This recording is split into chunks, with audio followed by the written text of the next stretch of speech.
Hello and welcome. This is Luke from the 1875 Talk Show. And once again, I missed a Talksport segment about the Blues because I was driving home at the time. And once again, Brummy on Tour has a brilliant video, which is on his YouTube page. I highly recommend going to view that one. But I just want to go through it, and I haven't listened to it yet. So I want to go through it, and I want to just kind of dissect it a little bit and give my opinions on what they're saying. So let's go through it.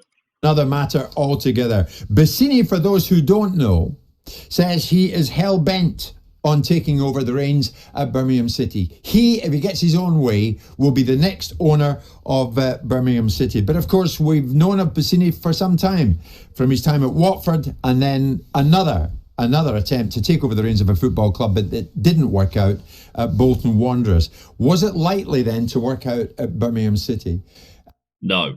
To say that this went viral is putting it mildly. This was just a taste of Bassini with Simon and myself on Friday. I've sent £30 million to the lawyer who has spoken to the directors and the owners of Birmingham City, right? I'm also going to put in, right, whether there's bank borrowings or assets, another 70 to 80 to 100 million. Do you know why? I'm going to stay in football because I'm now going to show all of you lot and I'm going to win the league. No, did you hear him? I'm going to show all of you lot. It's nothing to do with the Blues with him. It's nothing to do with the Blues with him. He doesn't give two shits about the club, about the crest. He only cares about his ego. He's only got on this show for the ego as well. All right, and you're going to win the league. No, let me finish. Right. I am going to win the league. You know where you have the fans forum and everything? I want them to come to the... Oh, I would love to be a fly on the wall when a load of blue noses are sitting in a room with Laurence Bassini tearing him a new arsehole.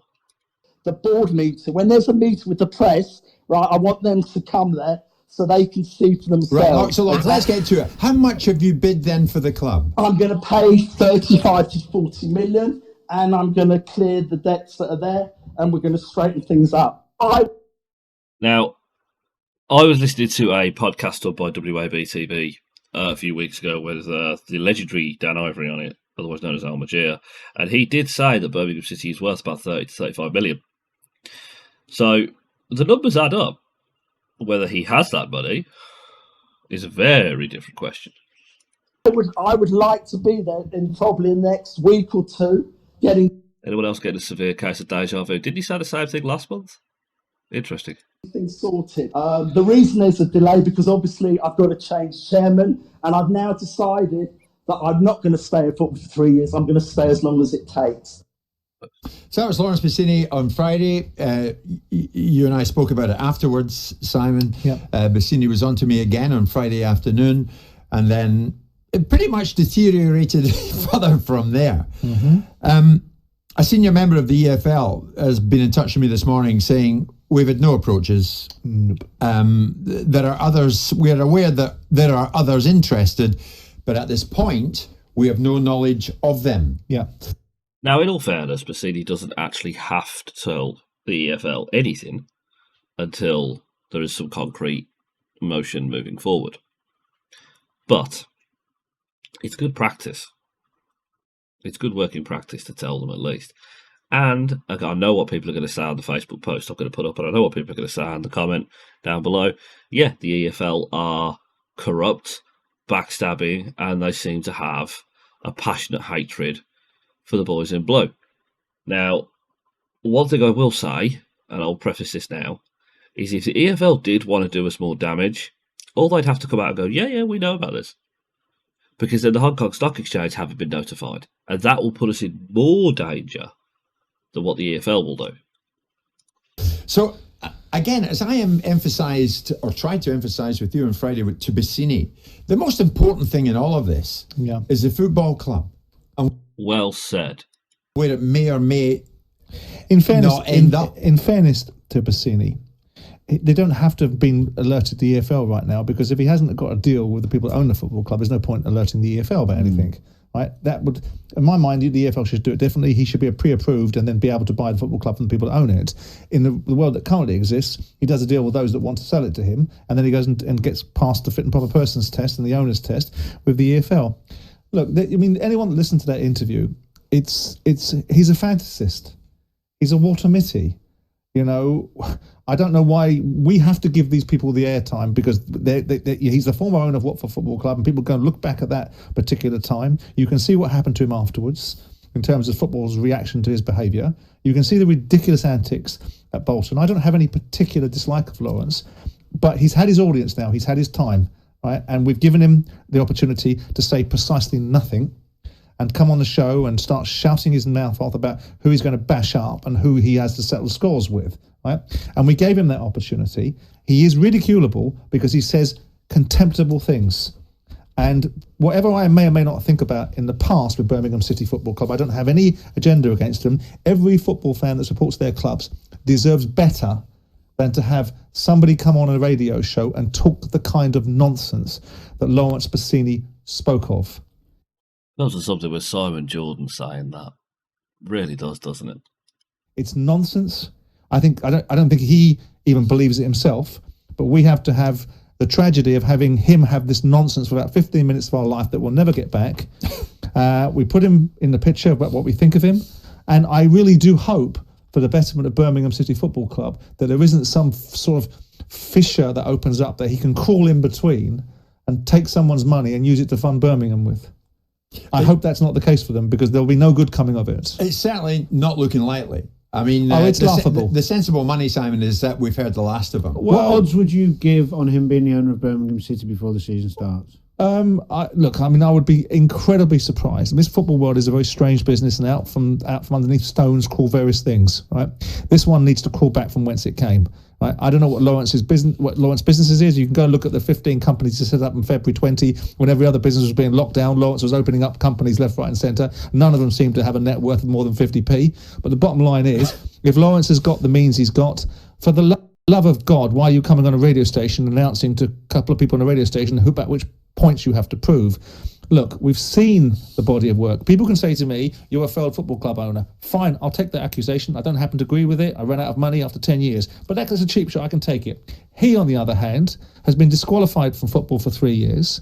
The allegations that were made about him, this is not me being scandalous or slanderous. These are matters of fact. And when you give a guy an audience, and every time he comes on, he talks about things in the most nonsensical, random, irresponsible, reckless, ridiculous, uneducated, unethical way, you've got to ask yourself, if you're Birmingham City, unless you're an Aston Villa fan and West Bromwich Albion fan and Wolverhampton Wanderers fan, nobody should want... Oh, you're rubbing your hands. You shouldn't want anybody like this. And Laurence running around threatening people or whatever, I couldn't give monkeys about that. So, Bassini apart, Simon, looking at Birmingham City, you think of Birmingham now, the second city, etc., etc., and you think the two great clubs, Aston Villa and Birmingham City. So Villa, there's a distance now in terms of where because they've got grown-up owners in there. Look at the owners. You've got to give David Sullivan and David Gold some praise. Yeah, and David Sullivan knows full well I'm not a particular fan of his. But the bottom line is that whatever they did or didn't like about them, they held it together. But they then sold it to Carson Young. Look at the state of that. And look at the state of these transactions. Aston Villa might have had Tony Zia in there for a period of time. That wasn't the greatest ownership model. And Randy Lerner, who was steeped in football and sports franchises, albeit the Cleveland Browns, but notwithstanding it. But they've now alighted upon Wes Edens, who is a proper grown-up person that understands. Villa. Villa. For sure. So then you look at it and say, and Jeremy Peace, when he was at West Bromwich Albion, was Jeremy, whatever he was and wasn't, he knew how to run a football club at times. So if you have an image right now of the ideal owner for Birmingham City, it certainly isn't Laurence Bassini. What is it?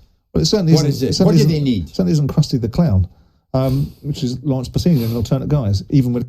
I find that offensive towards Krusty the Clown, that he's comparing Krusty the Clown to Laurence Bassini. The sinister bit. But the bottom line is that someone, like you say, second city, it beggars belief that Birmingham aren't able... But potential is something that people always say about football clubs that never achieve anything. You must have played there, Danny, virtual full houses. Yeah. I mean, fantastic support. Used to enjoy playing there. Yeah. Tremendous support, yeah. So what do they need, Simon? Do they need a UK owner? They just need an owner who is what he says and means what he says and says what he means. But that's what I'm going to jump in here. I don't care if it's a UK owner. I couldn't care if it got Chinese owners, Asian owners, Indian owners, American owners. I don't even care. I don't care. As long as the bar has been so set so low for the ownership of Birmingham City, as long as we have competent owners that can keep the lights running, that can keep the stadium in decent nick, that can field a team that can, actually compete, and, that doesn't treat the fans like shit. I couldn't give a crap. I couldn't care. I'm not one of these fans that want us to storm the league and go to the Prem. I don't. I want us to spend time in the Championship. I want us to build a solid team. I want them to build back the trust they had in the fans 10 years ago. That trust is just not there no more. I don't want a billionaire owners. Don't get me wrong. I think every football fan dreams of an oil sheikh coming in and putting millions and millions and millions and millions into their club. Yeah, of course, every fan dreams of that. But that's not what I would say that I would have right now. And he's right. We're Birmingham City. We're Birmingham. We're the second city. How the hell have we not had a positive takeover? Is beggars belief. Yet we're linked with a clown like Bassini. It's hilarious. Football club needs certainly in the end stability. But what you need, yeah, absolutely. And you mean I would think that what you do, anything that's diametrically opposed to Laurence Bassini. There's your answer. It's quite a big, wide audience, isn't it? As you say, they've been through the mire. With Carson Young and David Sullivan. I think at this time is distancing himself from Bassini. I should think David Sullivan's like Usain Bolt in the other direction right now. If he's got anything to do with him in the first place, I'll be banding David Sullivan's name around like left, right, and centre. Who would want to be attached to that? Have you seen some of the stuff on social media over the weekend about Laurence? I mean, for the love of God. I mean, I've seen some of your stuff on social media. Well, absolutely, and that was bad enough. But the bottom line is, if you look at the situation, we gave him his airtime. He didn't use it very well. He didn't turn it into anything meaningful for the Birmingham fans. All he turned it into was everyone going, "The hell was that? Who the hell is this?" Back to the circus. I blame Jim. I think Jim's entirely responsible for it. With your journalistic experience and your investigative skills, I think you would have vetted somebody before coming on.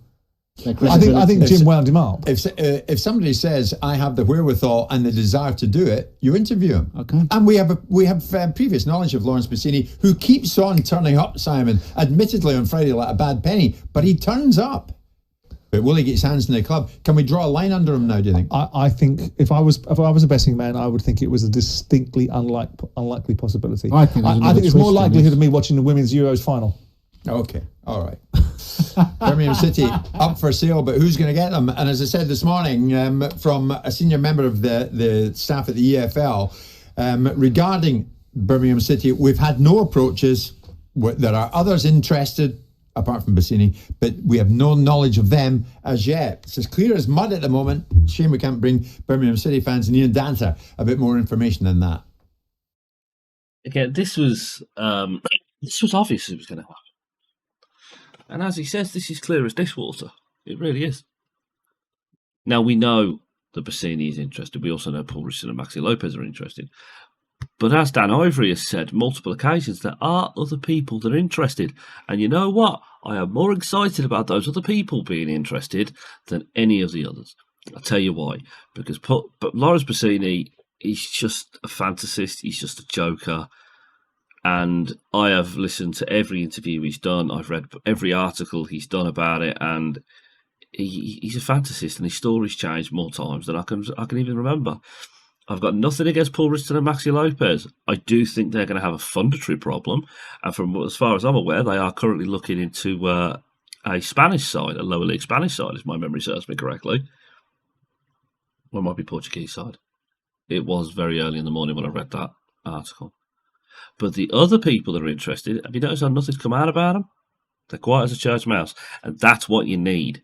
You need an owner to come in, no going on live interviews on Talksport, no bullshit fucking articles from the Jewish Telegraph or the Jewish Chronicle, whatever the hell it was. No crap. Just quiet. And that's what we need. Just quiet.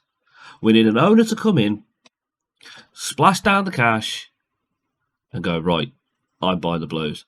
And the first we need to know about him is when he's holding the shirt or the scarf in the cop corner. Then the interviews happen. Then we learn some things about him. And I know I've had it before for previous videos when I've said this, where people have gone, no, we don't need quiet owners. I'm not talking about quiet owners.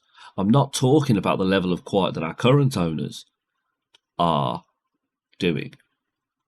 But there has to be a difference. There has to be a middle ground between the quietness of our current owners and the volumes that Laurence Bassini is sprouting. There has to be a middle ground. And I think that middle ground is where we need to be. We need stability in the football club. We are so unstable. We lurch from place to place. And we haven't had stability since 2010. And that is what's important right now in this club.